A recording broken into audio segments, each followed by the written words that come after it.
Welcome to the Browns vlog. Again, this is an occasional vlog about retirement and how we fill our time. I want to talk today particularly about self-isolation for the elderly and the vulnerable. Whilst I'm not that elderly, I'm 65, old enough I suppose. I'm in a high-risk group for contracting coronavirus because I'm undergoing cancer treatment at the moment, so that puts me in a high risk group as far as the government are concerned. So from the weekend, next weekend, I'll be expected to self-isolate. Now I just wonder actually how practical this is going to be for everybody who's got to do it. I mean, the government at the moment are expecting that we will be able to get, online shopping and cut ourselves off from the rest of society for the next 12 to 14 weeks. I mean, the first thing that I find difficult is that there's three of us living in the house, and my wife, and also we have an adult son, and so presumably he has to self-isolate as well. I've got two dogs.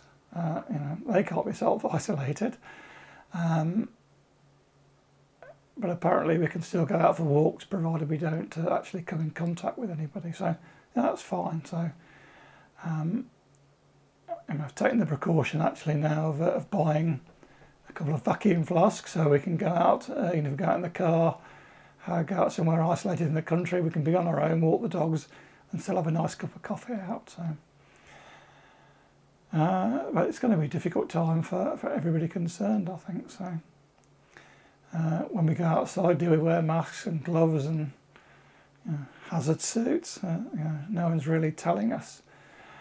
I had to go for a hospital appointment yesterday. I did ring up last week and see if it's going to be cancelled. No, and I was told to come in as normal to see my cancer specialist. So I went in yesterday and I wore a mask and I wore a pair of rubber gloves and a thick coat. And I did get looked at. In fact, I only saw one other person in a mask in the whole of the hospital, and that includes the staff as well. And that was some guy in a wheelchair. I did get asked whether whether I had a cough, a cold, a fever, whether I've been in contact with anyone who had COVID-19. I was made to go and wash my hands in the gents' toilets before I was allowed into the hospital building.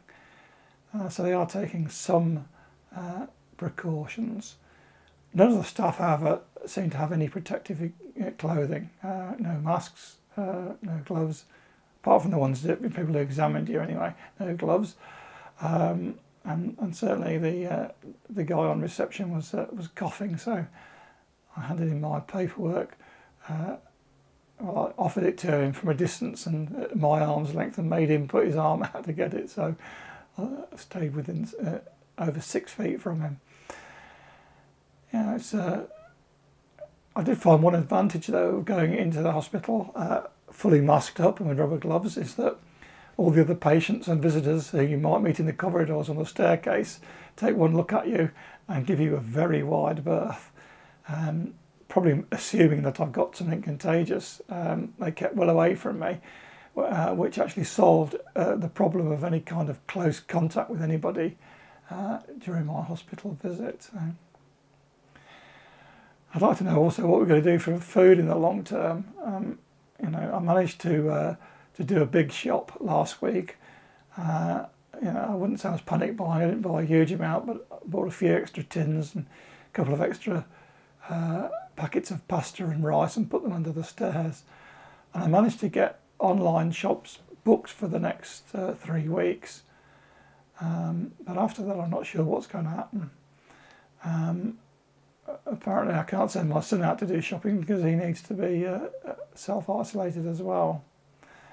It's going to be an interesting time for all of us who are either elderly or in high-risk groups, and actually it's going to give me the opportunity to document this self-isolation as part of my YouTube vlog for the Browns. I mean, since undergoing cancer treatment, I have actually had to change my lifestyle quite a bit. So I was already under kind of semi self-isolation. You know, we'd stop going out to pubs and things and stop going out for meals. I was going to the supermarket late at night or very early in the morning, so I wasn't coming in contact with people because I was at risk of infection long before the coronavirus actually appeared on the horizon. So we have been taking some steps already to keep ourselves healthy, and also to keep good hygiene in terms of hand washing and gel and everything else. Difficulty is it's all gone a bit mad recently, and you know, everybody's buying up their hand gels and sanitizers. So people like myself who actually needed them all along are finding it quite difficult to get a hold of them. And also, what about if you need to see a doctor? I mean, I needed a prescription, so contacted the doctor and they said, "Oh no, you can't come here." So, you know, we're shut. We're not seeing anybody, which is, you know, sounds great.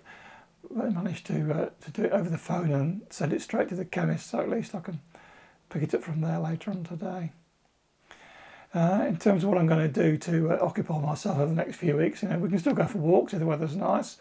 I've decided I'm going to complete building a guitar that I started some time ago and had to give up on.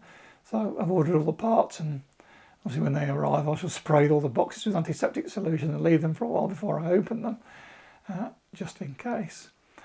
And I might start doing a little bit more vlogging, perhaps a few more cookery vlogs as well.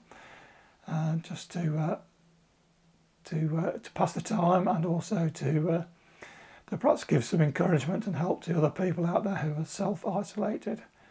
Anyway, I'll sign off for now, and I'll probably come back with another film fairly shortly on completing the build of my walnut Telecaster guitar.